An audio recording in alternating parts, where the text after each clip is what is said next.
Assalamualaikum warahmatullahi wabarakatuh. Selamat datang dan selamat bergabung Agrimedian di podcast Agrimedia Publishing bersama saya tentunya sebagai host di sini Nadia Arisandi akan menemani waktu kalian selama 1 jam ke depan, dan senang sekali rasanya saya Nadia sebagai host di sini dapat menemani waktu kalian, dan semoga Agrimedian pada hari ini tetap semangat, penuh semangat dan juga tetap produktif. Amin ya rabbal alamin.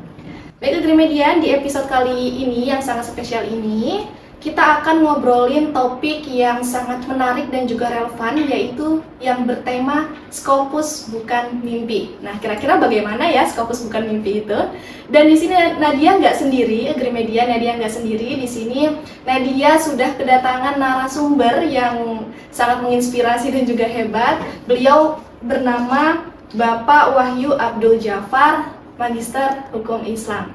Yuk Agrimedian, kita sapa terlebih dahulu narasumber hebat kita pada pagi hari ini. Assalamualaikum Bapak. Waalaikumsalam. Bagaimana Pak? Kabarnya sehat? Alhamdulillah sehat. Sehat. Perjalanan berapa jam Pak tadi ke sini? Sekitar setengah jam lah. Setengah jam Agrimedian, cukup jauh ya Pak ya? Lumayan sudah. Tapi sudah sarapan ya Pak ya?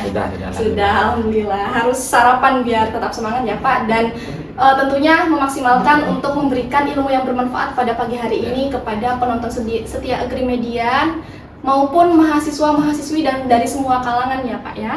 Mungkin Nadia akan membacakan sedikit nih Pak tentang CV Bapak ya. Bapak Wahyu. Bapak dipanggilnya apa nih Pak Nadia? Bapak Wahyu aja ya? Ya. Pak Wahyu gitu ya. Pak Wahyu lebih enak lah. Jadi Pak Wahyu ini akan sharing atau bincang santai bersama Agrimedian, bersama kami terkait Scopus bukan mimpi. Tadi beliau memiliki nama lengkap Bapak Wahyu Abdul Jafar, Magister Hukum Islam, betul ya Pak ya? Ya, betul. Nah, seperti yang Agrimedian lihat ya di flyer, beliau merupakan editor Milref Scopus Q1 dan juga reviewer Sinta 2, Jurnal Akademika UIN Juraisiwo Lampung. Betul ya Pak ya? Ya.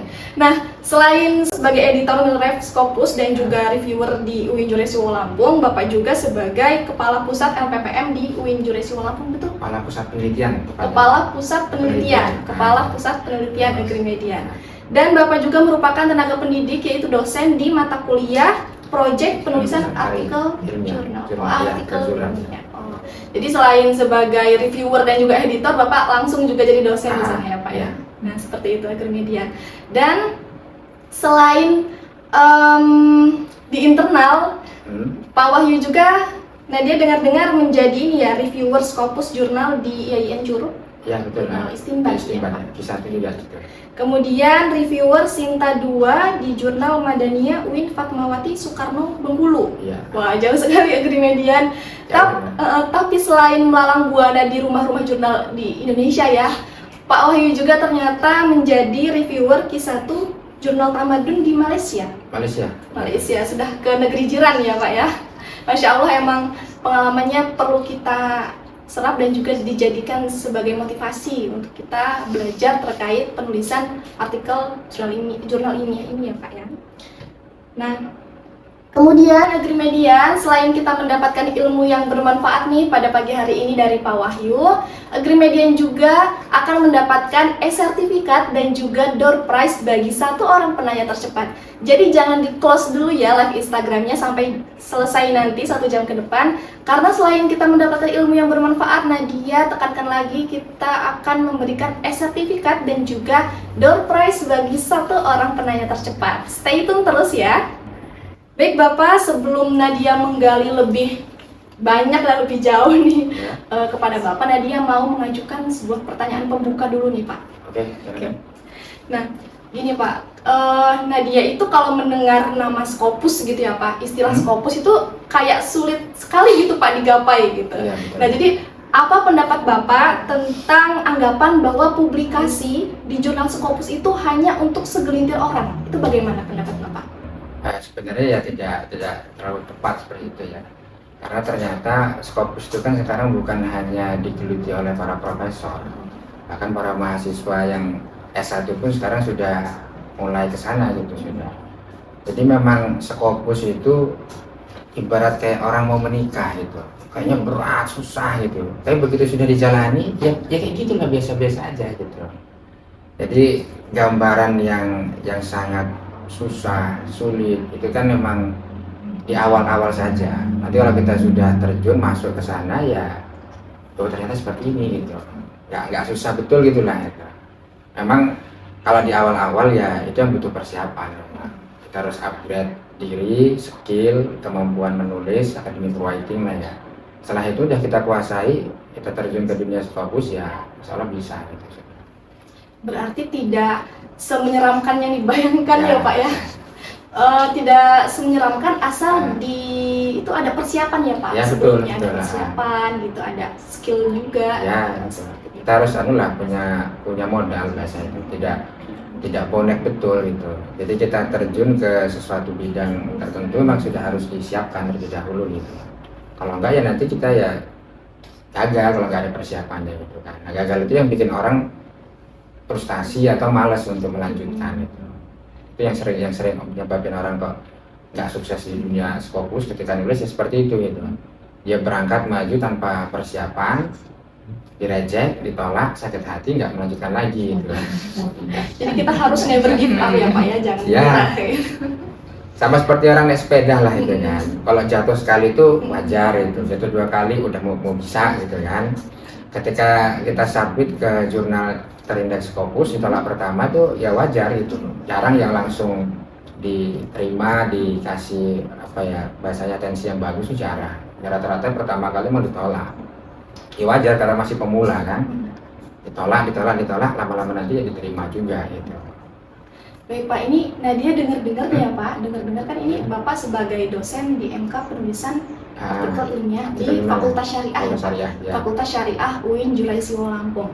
Nih Pak, Nadia dengar-dengar ada nih ya Pak, kemarin itu mahasiswa yang tembus Scopus Iya. bernama Mbak Ayu, betul Ya, ya Pak? betul lah. Keren, Grimedian. Mahasiswa S1 tembus Scopus di Fakultas Syariah UIN Juraisiwo Lampung. Itu Nadia ngerasa kayak, ya Allah, ini banget Pak, menginspirasi banget gitu, itu menjadi dorongan betul, dengan dia juga kayaknya bisa ini. Ya kalau Ayu bisa, yang lain juga bisa gitu. Karena kan kita sama-sama makan nasi, sama-sama manusia kan. Kecuali kalau Ayunya itu orang mahasiswa Inggris atau mahasiswa Rusia, oke lah. Tapi kalau sama-sama masih di STAIN, di IAIN, dia bisa, kenapa kita tidak gitu kan? Itu sebagai salah satu motivasi kita ya Pak ya. Ya. Terutama yang memang benar-benar serius untuk menulis karya ilmiah seperti itu. Nah itu tadi pertanyaan pembuka ya Pak ya, terkait tanggapan Bapak bahwa Scopus itu susah gitu dan hanya untuk segelintir orang, ternyata tidak ya Grimedian. Makanya tema kita kali ini adalah Scopus bukan mimpi. Nah itu punya makna yang tersirat banget. Nah ini Nadia beralih nih Pak, beralih ingin menanyakan tentang perjalanan menulis Bapak, menulis karya ilmiah tentunya. Itu bagaimana awal mula Bapak tertarik untuk menulis dan juga menembus jurnal terindeks Scopus ini Pak? Ya karena di dunia dosen itu memang Scopus itu menjadi apa ya syarat untuk kenaikan jabatan ya. Maka ya dosen itu mau tidak mau memang harus terjun ke situ gitu. Kalau dulu untuk naik pangkat ke rektor kepala yang masih magister itu memang diwajibkan harus Scopus gitu. Nah kalau sekarang udah agak turun 92 udah boleh. Jadi berawal dari situ ya kita pelajari gitu, ikut seminar, ikut workshop, ikut pelatihan gitu. Dari sanalah nanti kita tahu, mengerti, oh Scopus itu seperti ini gitu. Kalau metode penelitiannya, ilmunya hampir sama gitu. Sama di mana-mana sama gitu. Cuman memang kalau Scopus itu dia ada ciri khas tersendiri gitu. Ada ciri khas. Nah itu. Ya, dengan dunia publikasi buku ya, kalau dia memang dari penelitian, dia itu sebenarnya sama. Cuman kemasannya, penyajiannya, nah itu yang kita harus menguasai kalau di Scopus itu. Karena memang Scopus itu kan dia jurnal ilmiah ya. Jadi terkadang teman-teman yang ahli di bidang penelitian, yang ansih meneliti, ketika mau digeser ke artikel ilmiah untuk terindeks Scopus, mereka agak kesusahan karena belum tahu ilmunya gitu. Tapi kalau udah tahu ya ternyata enak, mudah gitu, nggak susah-susah amat gitu. Nah dulu saya jadi dosen tuh tahun 2015. Nah, yang pertama kali tugaskan dulu di sana di UIN Fatmawati Bengkulu gitu. Kalau di IAIN Metro sini sebenarnya sudah sudah pernah ngajar dulu Hmm. sekitar 2 tahun kalau nggak salah. Terus saya ditugaskan di sana di Bengkulu. Disitulah saya mulai bergaul dengan banyak profesor gitu. Hmm. Dari Universitas Bengkulu gitu, teman banyak dari Jawa juga. Nah, jadi saya belajar gitu, tertarik gitu. Karena memang dunia penelitian dengan dunia dosen memang satu paket. Satu paket Satu nggak bisa paket. dipisahkan ya Pak ya. Bedanya guru dengan dosen di sini, Pak. Gitu. Kalau guru nggak ada tuntutan untuk meneliti, gitu. Nah, kalau dosen memang dia teridarmanya di situ. Gitu. Jadi ya akhirnya terjun di situlah ke dunia itu. Dan setelah kita masuk, mudah, nggak susah katanya gitu ya. Awal-awal aja yang susah. Awal-awalnya aja, namanya awal ya Pak ya, perlu beradaptasi juga. Nah, berbicara mengenai perjalanan menulis Bapak ya dari tadi, pastikan ada tantangannya nih Pak ya. Apa sih Ya. Pak tantangan terbesar dan juga signifikan yang Bapak hadapi ketika mau mensubmit jurnal Scopus itu Pak? Iya betul. Kalau yang bikin sering patah hati dan putus asa atau nggak semangat melanjutkan, itu memang ketika artikel kita yang sudah kita buat dengan sepenuh hati, udah totalitas, ternyata direject gitu. Dengan berbagai alasan yang ilmiah juga memang alasannya ya. Itu yang sempat membuat down. Jadi solusinya gimana? Kita harus apa ya? Harus bareng-bareng gitu, sama-sama. Jadi jangan masuk ke dunia Scopus itu sendirian, harus teamwork memang gitu. Jadi ketika kita jatuh, ada yang memberi semangat gitu, lebih mudah bangkit lagi nanti gitu. Dan sebuah artikel itu kan kalau didiskusikan banyak kepala dia akan lebih maksimal. Lebih maksimal. Berarti Lebih bagus, kolaborasi gitu. itu sangat penting berarti Sangat penting dalam sekali. penulisan Scopus. Bahkan memang di jurnal itu peneliti tunggal dengan peneliti kolaborasi itu lebih dipertimbangkan yang kolaborasi. Kolaborasi juga ya Pak. Satu masalah dipikir satu orang dengan satu masalah dipikir 10 orang atau 5 orang, itu lebih bagus dipikir 5 orang gitu kan. Iya, betul. Lebih detail dan lebih analisanya lebih tajam nanti gitu. Maka buat teamwork gitu biar nggak mudah down gitu. Iya, tapi Nadia sempat ingin menanyakan gitu Pak, seberapa penting sih kolaborasi dalam penulisan artikel ilmiah ini gitu Pak? Ternyata memang sangat-sangat penting, Sangat penting, gitu, apalagi Pak. untuk pemula itu penting sekali. Bahkan itu menjadi pertimbangan dari editornya sendiri ya, Pak, reviewernya sendiri iya. seperti itu. Ternyata Agrimedian patah hati bukan hanya putus pacar aja ya, tetapi penolakan dari rumah jurnal juga itu buat patah hati banget. Iya. Ini tim kami malah ketawa-ketawa Pak di belakang. Sering patah hati. Sering patah hati. Tapi patah hati Bapak ini beda, Agrimedian. Patah hatinya karena pernah ini ya Pak, pernah ditolak berarti Pak. Selama menulis ini pernah ditolak. Hampir semua peneliti, apalagi yang di Scopus itu awal-awal pasti ditolak. Nggak ada yang mulus ya gitu, nggak ada. Ya karena masih sama seperti kita belajar sepeda, nggak ada yang langsung bisa. Pasti semua pernah jatuh gitu di awal-awal itu. Sama seperti itu. Makanya ya udah biasa aja gitu. Jangan malah membuat kita malas nggak terus meneliti gitu. Kalau penelitian kita dikoreksi oleh reviewer, itu sebenarnya sudah apa ya, sudah keuntungan tersendiri untuk kita. Tinggal kita ikuti aja masukan-masukannya. Kita lengkapilah kekurangannya. Udah, ajukan lagi gitu. Ditolak lagi, lengkapi lagi, perbaiki lagi gitu. Rata-rata diterima ujungnya nanti. Kalau sudah revisi 3-4 kali, nanti ada kemajuan, biasanya masuk sudah di naskah kita dikirim ke reviewer luar gitu. Bukan reviewer dalam lagi, bukan dari terbot, tapi sudah reviewer luar gitu. Itu udah kemajuan dah, tanda-tanda mau diterima sudah nanti itu. Berarti cara kita menyikapi ketika artikel kita ditolak itu ya jangan menyerah ya Pak ya. Jangan gitu. Berarti ini kalau ingin menulis karya ilmiah itu harus mempunyai mental yang kuat ya Pak. Ya betul kan. Jangan Ya. menyerah Agrimedian. Kalau sebenarnya penolakan itu sudah sinyal untuk diterima sebenarnya.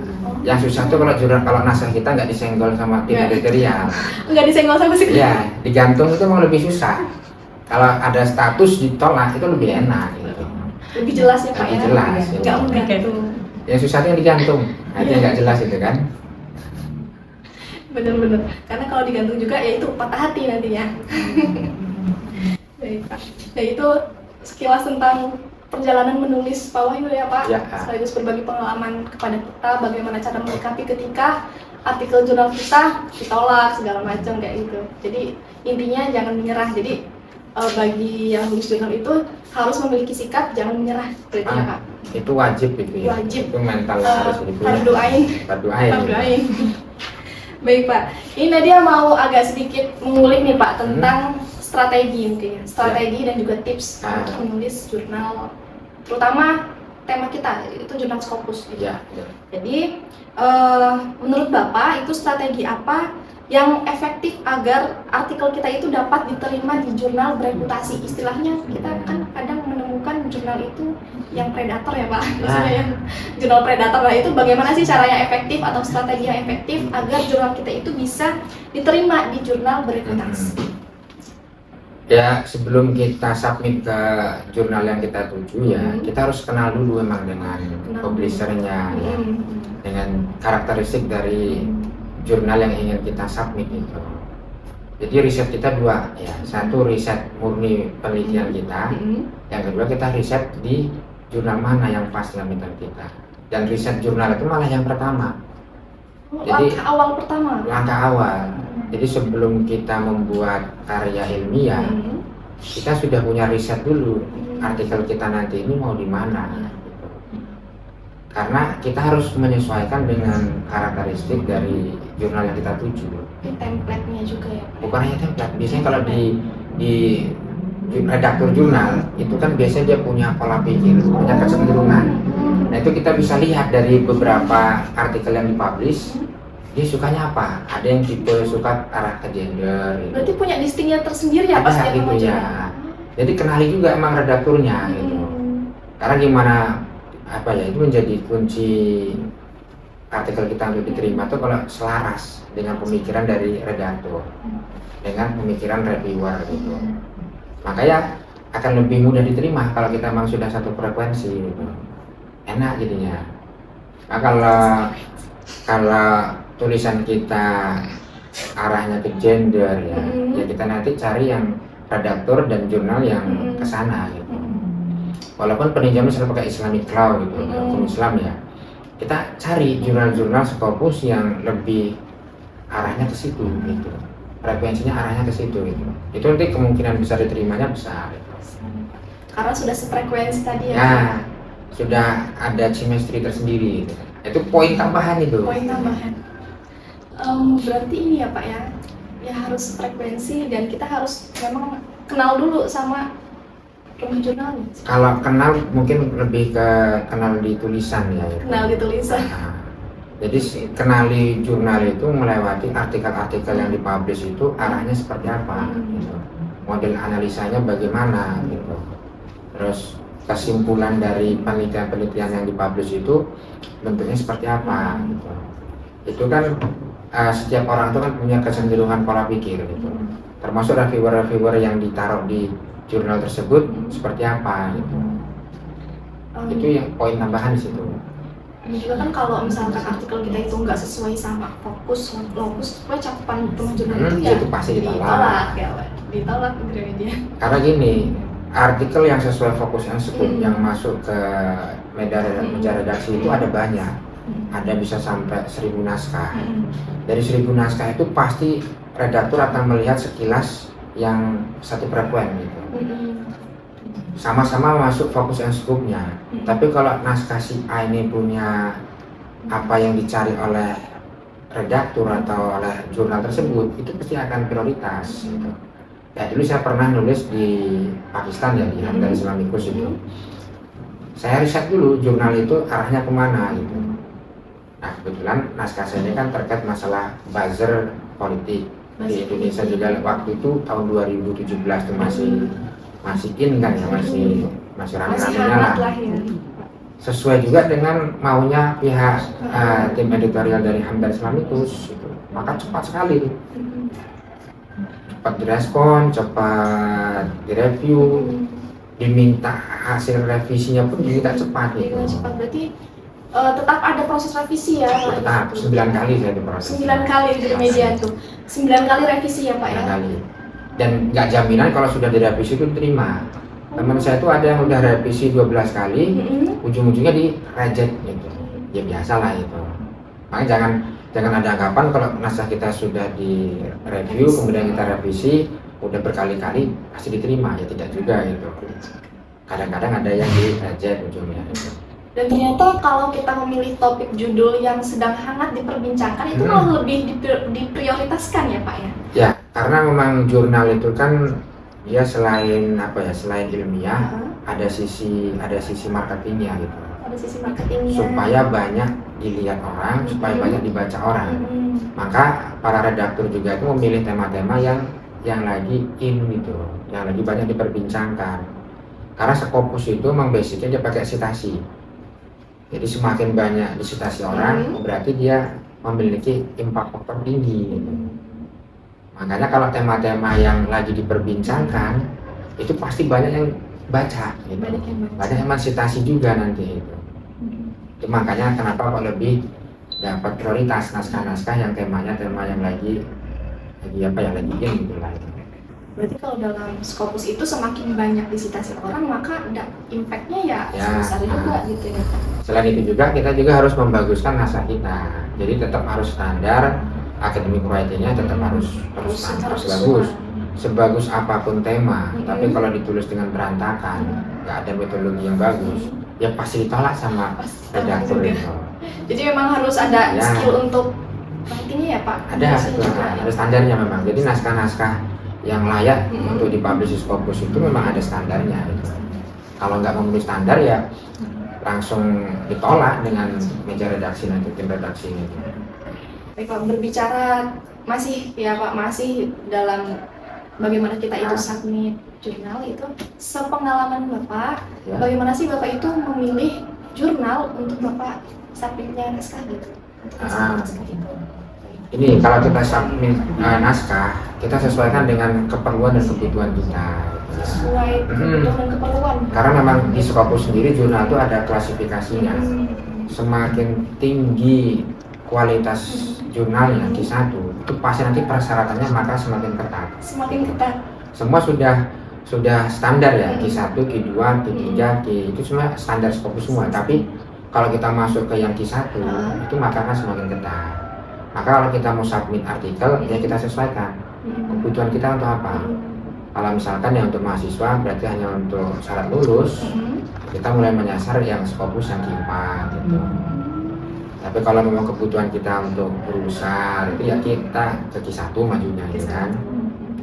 Karena memang beda Q-nya, itu beda standarnya. Berarti Q yang paling rendah itu Q4? Q4 itu, kalau Scopus itu.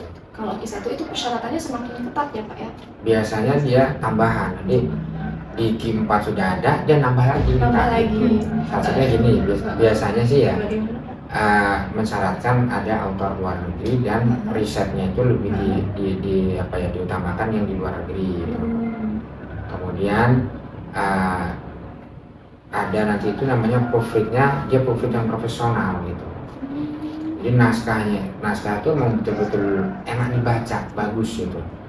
Ya sebenarnya kalau tulisan teman-teman dosen bahasa Inggris atau yang ahli bahasa Inggris ya bagus gitu. Tapi kan kalau emang native speaker itu beda.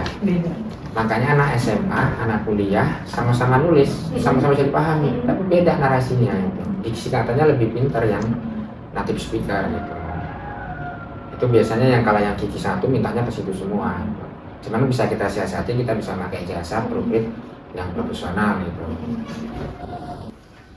Pak, biasanya kan kalau kita menulis artikel jurnal itu kan kita harus mempertahankan originalitas. Jangan sampai kita itu kena plagiarisme. Itu bagaimana tips dari Bapak gitu untuk menghindari plagiarisme tersebut dan juga tetap menjaga originalitas dari karya. Ya, betul lah. Jadi sebelum kita submit artikel kita, kalau sudah kita anggap bagus dan siap, kita harus Turnitin memang. Cek Turnitin. Dan sekarang Turnitin 2 ya, ada Turnitin yang untuk plagiarism sama Turnitin AI gitu. Gitu. Jadi kita jangan mensubmit naskah kita itu sebelum kita Turnitin sendiri. Gitu. Jadi emang harus diturnitin. Ya, harus kita sudah Turnitin sendiri gitu ya. Karena nanti di meja redaksi itu pasti diturnitin ulang. Nah kalau misalkan kebetulan kita sudah tahu 30%, 40% kan kita bisa gitu. Begitu nanti dicek sama tim editorial, kita sudah lolos, sudah nggak ada masalah di masalah plagiarismenya. Nah, terutama yang AI sekarang. Sekarang ini beberapa jurnal sudah mensyaratkan dia sudah tidak terdetek oleh AI. Biasanya kan ada yang masih terdetek gitu. Wah, banyak. Emang AI itu boleh ya kita pergunakan tapi sebagai alat bantu. Bukan, bahasanya bukan dia menjadi pemikirnya. AI itu hanya mempermudah gitu. Kita punya data A, B, C sampai Z lah misalkan. Kalau kita pergunakan manualan dengan pikiran kita lemah, nah kita bisa minta bantuan AI itu untuk memperkuat. Cuman ya itu sebagai alat bantu, bukan sebagai pemikir. nah nggak boleh dia jadi penentu karena dia mesin ya. Mesin itu ya tergantung data yang ada di situ yang diinput, bisa salah bisa fatal nanti. Makanya harus kita yang menggunakan dan kita yang digunakan dari AI bahasanya itu kan.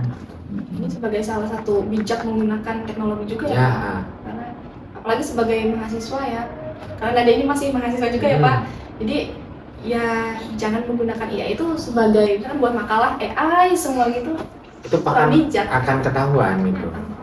Sekarang sama lah dengan plagiarism itu ya, Turnitin sudah ada fasilitas ke sana, kedetek ya, tinggal dipencet, set keluar hasil gitu. Biasanya kalau yang masih ditoleran itu di bawah 20% lah itu. Ya sama dengan ketika plagiarism itu antara 15 sampai 20% itu toleransinya. Karena terkadang kita nulis bab 1 aja itu kan terdetek gitu. Bab 1 terdetek. Pendahuluan itu kan pasti sudah akan terdetek itu kan. Makanya itu dimaklum itu sekitar 15 sampai 20% lah tingkat toleransinya itu. Termasuk AI juga, kita menulis ya kadang nggak pakai AI, ternyata AI juga gitu. Ya namanya robotik kadang-kadang keliru juga, salah di situ. Ada teman tuh nulis dan murni betul, cuman emang gaya dia nulisnya kaku, malah dikira AI gitu jadinya. Maka ada toleransi di situ lah, 15 sampai 20% gitu. Jadi itu ya Pak untuk tips untuk tetap menjaga originalitas karya kita dan juga terhindar dari plagiarisme. Ya. Jadi sebelum disubmit cek dulu Turnitin kayak gitu ya Pak, betul. Itu hal yang wajib. Sebelum dicek sama tim redaksi kita ngecek sendiri gitu. Nah, ini Nadia mau menanyakan tentang teknis nih Pak. Jadi kan Nadia sudah menanyakan tentang strategi, tips dan lain sebagainya. Nah Nadia mau beralih ke teknis.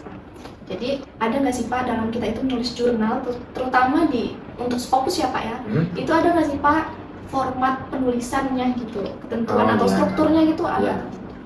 Kalau di Scopus sendiri rata-rata menggunakan IMRAD ya memang, hampir di semua Scopus itu. Walaupun untuk dunia artikel jurnal itu ada juga yang non IMRAD, tapi jarang. Rata-rata kalau yang non IMRAD itu untuk jurnal-jurnal yang sifatnya pengabdian. Itu baru yang menggunakan model non IMRAD. Nah kalau yang penelitian hasil riset itu rata-rata pakai yang IMRAD ya, introduction ya, pendahuluan, metodologinya, kemudian ada result and discussion, ada data, analisa, kemudian ada conclusionnya itu, kesimpulannya. Itulah standar hampir di semua jurnal ilmiah, standarnya begitu. Paling ada variasi dikit-dikit lah itu nanti. Ada yang nambah literatur review gitu. Jadi mayoritas memang menggunakan IMRAD tadi. IMRAD yang dipakai untuk global di tingkat dunia itu standar penulisan artikel IMRAD memang. Ya Pak, ini kan Nadia juga kan sempat ya Pak, misalkan kita membuat Nadia sempat membuat artikel juga itu kan Nadia itu sering kesulitan di bagian kutipan dan juga referensi. Jadi Nadia mau bertanya terkait itu Pak. Jadi bagaimana Bapak itu mengelola referensi dan juga kutipan dalam menulis artikel ilmiah tersebut? Oke. Nah sekarang kan kita sudah banyak aplikasi kan ya, emang jangan manual lagi itu. Kalau kita manual kita akan susah gitu. Dan untuk jurnal itu memang arah referensinya itu lebih banyak menggunakan artikel ilmiah jurnal juga. Kenapa? Karena dia lebih mudah untuk dicek gitu. Kalau online kan kita gampang, tapi kalau buku kita harus beli untuk ngeceknya itu. Kecuali yang buku-buku induk, misalkan ya kayak kitab atau turos yang kebetulan penelitiannya mengkajian kitab, itu diperbolehkan. Kayak Sahih Bukhari. Oh, aku Gramedia. Oh, seperti itu. Turosnya kitab-kitab kuning lah bahasa kitab kuning. Kan itu rata-rata dicetaknya lama kan. tahun 90, ada yang tahun 70 lama-lama itu kan. Kalau kita kan bisa pakai yang 5 tahun terakhir itu. Nah, itu dimaklum kalau yang kitab-kitab itu, kitab Turos gitu. Kayak misalkan kemarin saya meneliti tentang Imam Al-Ghazali itu kan. Pemikiran Imam Al-Ghazali, kontekstualisasi itu kan pakai kitab. Kitabnya kitab lama juga. Nah, tapi kalau memang dia menjadi objek penelitian itu diperbolehkan. Ya. Tapi kita juga tetap harus melengkapi dengan referensi-referensi yang terbaru gitu ya. Kan ada ketentuannya referensinya 5 tahun terakhir. 5 tahun. Syukur-syukur malah 3 tahun terakhir. Malah 3 tahun terakhir ya Pak ya. Kalau Scopus dia arahnya ke 3 tahun terakhir gitu. Jadi yang memang benar-benar jurnalnya itu terbaru. Terbaru gitu. Karena gini, objek penelitian 3 tahun sekarang dengan 10 tahun yang lalu udah beda, yang 5 tahun yang lalu beda. Sama-sama objek yang kita teliti, hasil bisa berbeda. Karena berbeda perkembangan teknologi gitu. Maka Scopus ngambil kesimpulan 3 tahun terakhir. Bukan berarti nggak boleh ya yang 5 tahun juga boleh. Cuma kalau kita ingin lebih kemungkinan di accept-nya, diterima, ya kita upgrade gitu. Nah, sekarang kan sudah ada enak lah, udah ada Zotero, ada Mendeley ya. Cuman kalau untuk Scopus itu saya rekomendasi yang Mendeley. Karena emang Mendeley itu kayak bundling lah dengan Scopus itu. Jadi lebih kemungkinan besar diterima. Walaupun Zotero juga boleh gitu ya. Ya nggak boleh yang manualan. Nah, kalau ada artikel yang referensinya pakai manual, itu udah 99% direject. Iya Pak. Udah 99% deh. Jadi biasanya Nadia pakai ini Zotero ya Pak. Ya, Zotero bisa. Kalau untuk Mendeley Nadia belum aplikasikan. Sebenarnya sama ya, Zotero dan Mendeley sama penggunaannya. Tergantung kita kebiasaan pakai yang mana lah. Iya. Yang pasti kan kalau kita pakai aplikasi Zotero Mendeley itu terbantu. Nggak susah, terutama kalau yang masih pemula sering di reject itu kan kita pindah ke jurnal itu kan harus ikuti author guideline, berubah lagi itu. Nah itu footnote itu kalau kita manualan lama berubahnya. Tapi kalau pakai Mendeley kan tinggal diklik. Dia pakai format apa? Chicago, klik aja. Ganti mana? Pakai yang apa? Bisa klik. Pakai Trobian, klik. Sudah ada langsung berubah langsung semua. Nanti lebih mudah. Dan juga untuk ngeceknya untuk para redaktur juga kan dicek tuh nanti referensi itu. Itu ya lewat itu juga, lewat manajemen referensi Zotero atau Mendeley gitu. Lebih mudah. Kenapa kok naskah itu yang manual itu lah? Karena itu nyusahin redaktur, nyusahin editor, nyusahin reviewer. Daripada nyusahin udah tolak aja gitu. Repot gitu. Itu kenapa kok yang manual rata-rata ditolak gitu ya. Berarti memang harus ada toolsnya ya Pak? Iya harus sudah. Ada tools dan atau yang perangkat lunak seperti Mendeley tadi untuk menulis artikel ini. Ya, udah zaman modern gitu kan. Udah zaman modern ya Pak. Dan bahkan itu juga mempermudah untuk kita membuat daftar pustaka ya Pak, Ya, sesuai objek. Ya serba memudahkan redaktur, editor, reviewer, autor sendiri lebih mudah gitu. Karena kan naskah juga itu kan biasanya ada revisi yang banyak, termasuk perubahan di dia sudah ngutip referensi tapi nggak ada doi misalkan, itu nanti di komentari biasa suruh cari referensi yang sudah lengkap ada doinya gitu.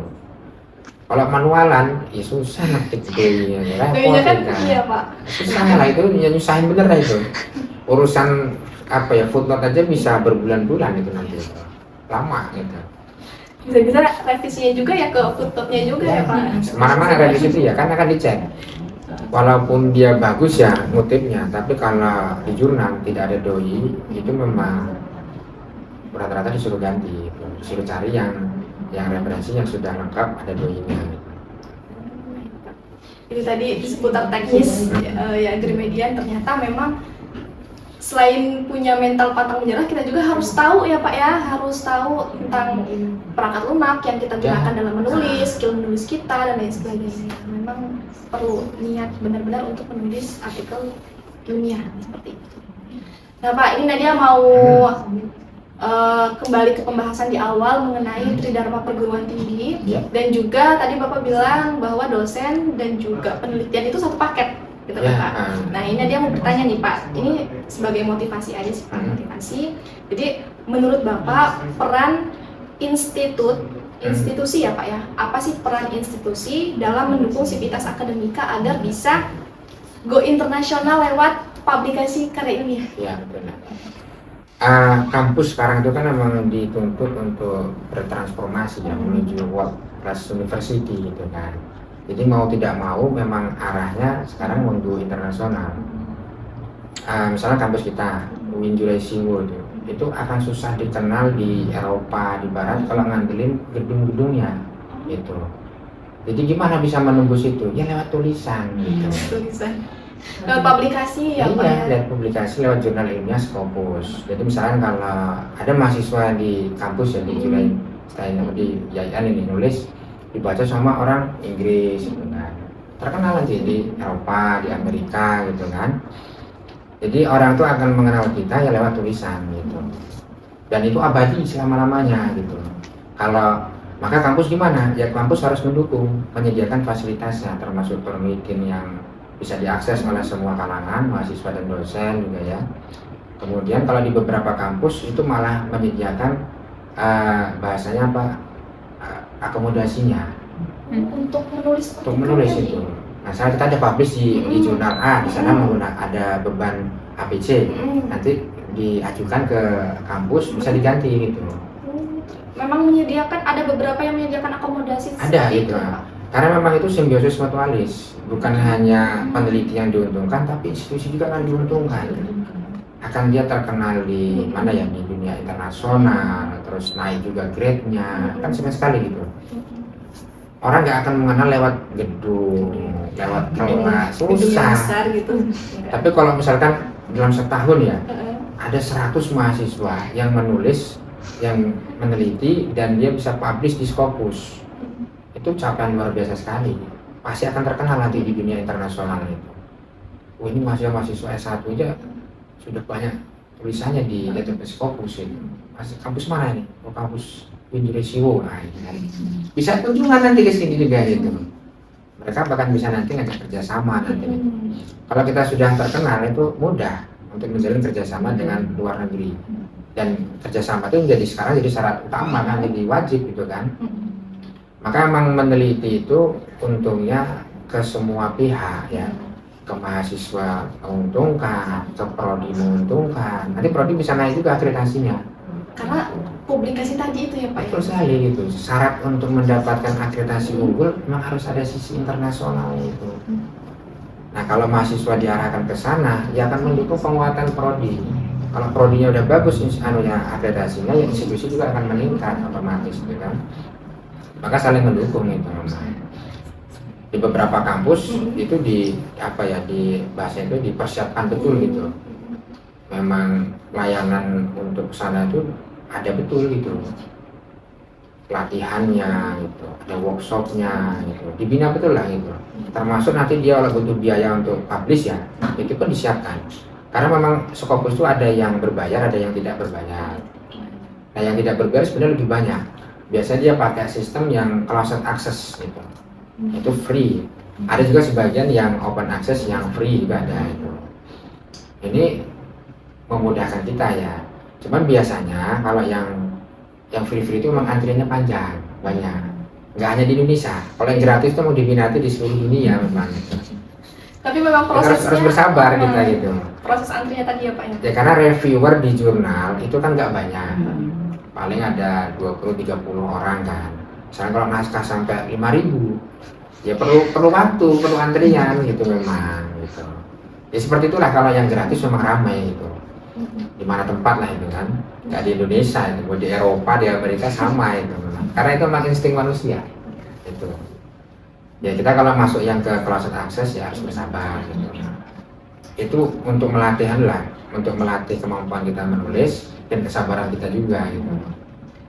Nah kalau yang kita lebih relatif lebih cepat itu memang yang berbayar APC itu. Dan itu mulai dari yang murah, yang sedang sampai yang mahal, ada semua itu Scopus itu memang. Scopus itu memang dia itu arahnya itu memang sebenarnya ada foundernya ya, ada dana donasi memang. Riset-riset di luar negeri itu memang ada bantuan dana. Makanya kenapa kok Scopus luar negeri itu terkesan lebih mahal. Ada 2.000 euro, ada yang 3.000 $4 itu mahal-mahal. Ya karena memang risetnya dibiayai gitu loh, ada dana ke sana gitu. Kalau orang Indonesia ya karena riset dana pribadi ya nggak ngangkat nanti. Maka cara yang lebih relatif lebih murah, bahkan yang gratis gitu. Ada semua gitu. Bisa lah, asal mau itu bisa gitu. Saya dulu pertama kali nulis Scopus malah yang gratis gitu. Dengan antrian yang panjang itu Pak? Ya harus sabar. Harus sabar. Makanya nggak bisa dadakan memang gitu ya. Kalau normalnya sih antara 3-4 bulan ya. Tapi kalau kita mau yang yang gratis ya, ya harus biasanya sampai setahun 2 tahun gitu. Kecuali ada terusnya. Naskah kita tuh memang objek kajiannya memang betul-betul diminati, lagi in. Nah, itu bisa cepat. Itu jadi prioritas tadi. Prioritas. Karena yang butuh bukan autor lagi, tapi redakturnya juga membutuhkan gitu. Tulisan yang berkualitas gitu. Itu cepat nanti direspon, cepat direview, cepat suruh ngerevisi juga itu. Nah, seperti itu. Kalau untuk yang tidak berbayar tadi Pak, itu kan memang tidak ada biaya sama sekali. Sama sekali. Nah, kalau misalkan kita itu mau mengajukan, kan ada sih Pak kayak istilahnya fast track jurnal. Nah, kalau bisa tidak Pak? Kalau di Scopus nggak ada lagi fast track. Oh, nggak ada. Berarti beda dengan Sinta itu Pak? Sebenarnya Sinta juga nggak ada. Karena gini, kalau jurnal fast track itu resikonya discontinue nanti itu. Scopus itu dalam setahun itu mengadakan evaluasi sampai 4 kali. Maka jangan heran kalau misalkan sekarang ya jurnalnya masih terindeks Scopus, nanti di bulan April itu bisa discontinue. Gitu. Karena memang Scopus itu setahun 4 kali dia mengadakan evaluasi. Beda dengan Sinta, kalau Sinta per 5 tahun sekali itu ada evaluasinya itu. Nah kalau Scopus ketat memang dia. Kemarin tuh ada jurnal yang terindeks Q1 di bulan Maret. Di bulan Juli dia sudah discontinue gitu. Karena memang evaluasinya ketat ya, termasuk jarak publish juga itu dihitung gitu. Kalau untuk jurnal-jurnal yang sifatnya bulanan itu Scopus maklum kalau misalkan artikel itu selesai di jangka waktu 1 bulan. Tapi kalau artikel yang setahun publish 2 kali, berarti kan 6 bulanan tuh. Akan sangat tidak rasional kalau dia publish dengan durasi waktu hanya 1 bulan. Itu jadi penilaian tersendiri juga itu. Kalau dia memang setahun 2 kali, ya paling tidak normalnya 4 bulanan lah proses reviewnya. Berarti sebenarnya fast track itu tidak ada ya? Tidak ada. Fast track itu cuman istilah-istilah yang diciptakan oleh autor sebenarnya. Baik Pak. Ini Pak Nadia ingin bertanya lagi nih Pak. Masih terkait tadi kan memang Nadia menanyakan tentang peran institusi dalam mendukung ya lewat publikasi tadi Pak. Nah, ini Nadia menanyakan Pak, ada titipan surat cinta. Oh, oke. Ada titipan surat ini, apakah masyarakat umum yang tidak memiliki home page institusi atau home base-nya bukan di institusi gitu ya, Pak, itu bisa submit secara personal ke jurnal Scopus? Apakah itu bisa Pak? Yang bisa tidak aja memiliki sih. background di institusi. Cuman bendera itu kan tidak harus dari kampus saja, gitu. Dari yayasan itu bisa ya. Berarti maaf Pak, itu berarti harus tetap ikut ke institusi atau personal juga bisa? Bahasanya afiliasi kalau di jurnal bagaimana. Nanti afiliasinya mau ngarah kemana? Apakah mau ke kampus, mau ke yayasan, atau mau ke kantor misalnya kejaksaan, itu diperbolehkan nggak masalah. Tapi mau dia ada rumahnya, nggak bisa kita nulis itu dengan berangkat badan sendiri itu. Bisa. Cuman nama autor itu jadinya buku yang seperti itu. Jadinya karena tidak ada afiliasi tadi itu. Kalau jurnal dia selain ada nama autor, ada afiliasi, nanti diminta juga emailnya gitu biasanya. Ya, konfirmasi revisi itu nanti di email. Email karena itu email itu untuk korespondensinya. Gitu. Nah kalau untuk afiliasi itu bebas, tidak harus kampus. Gitu. Tidak harus kampus. Bisa lewat yayasan atau yang lainnya gitu. Yang penting dia bentuknya organisasi. Gitu. Misalkan asosiasi dosen, boleh nggak masalah. Asosiasi dosen maupun keluarga, boleh gitu. Nah biasanya kan ada funding itu dari dari lembaga-lembaga kemasyarakatan yang non pemerintahan gitu. Itu boleh juga itu. Berangkat dari mana kita dapat penelitiannya ini, dana hibah riset biasanya kan. Ya dia dari situ aja benderanya itu boleh gitu, nggak harus kampus. Berarti memang institusinya, lembaganya bukan hanya kampus saja, Tetapi harus ada afiliasi tetap ya, ada. harus ada. Karena kalau tidak ada dia jadinya buku. Ya jadi buku, jadi kayak ini lah. Kalau buku kan cukup nama penulis, penerbit, udah jadi, udah itu dicetak kan. Seperti itu. Kalau jurnal bedanya sih, ada afiliasinya gitu. Agree bisa berarti ya. Bisa gitu, bisa. Ya, bisa aja kadang bisa gitu ya. Yayasan aja bisa gitu ya. Atau lembaga kemasyarakatan itu juga boleh itu, organisasi itu. Misalkan ya bawa nama NU bisa, bawa nama Muhammadiyah bisa gitu. Ya, yang penting dia asosiasi atau apa ya bahasanya itu ya organisasi lah gitu. Jangan berangkat sendiri. Bisa gitu. Jadi pertanyaan juga itu ya Pak ya? Jadi aneh nanti kalau dia nggak ada payung benderanya tuh. Sama harus membawa Gitu. payung bendera tadi, afiliasi tadi. Harus ada, itu wajib sebenarnya. Bahkan kalau nggak ada direject gitu. Nggak bisa submit malah itu karena jadi biasa nanti ketika kolom itu wajib dia ada tanda bintang. Iya. Kalau itu nggak diisi nggak akan bisa dia submit itu. Jadi yang wajib diisi itu nama, kolom afiliasi, kolom email. Nah sebagian ada yang menambahkan, ada yang ID Scopus, ada yang Google Scholar, tapi nggak wajib seperti itu. Cuma tambahan itu nih itu. Ada ya ditulis, nggak ada ya nggak apa-apa gitu. Baik, jadi intinya itu ya Pak, kita harus ada afiliasi yang menempel ke kita seperti itu. Karena memang untuk mengisi langkah awal mengisi untuk sakit itu ya pasti ada afiliasi yang harus diisi. Di awal-awal ketika kita mau klik artikel mau disubmit itu ada di kolom pertama itu malah. Registernya di itu yang diminta. Registernya itu yang Kolom diminta, ya. registernya itu.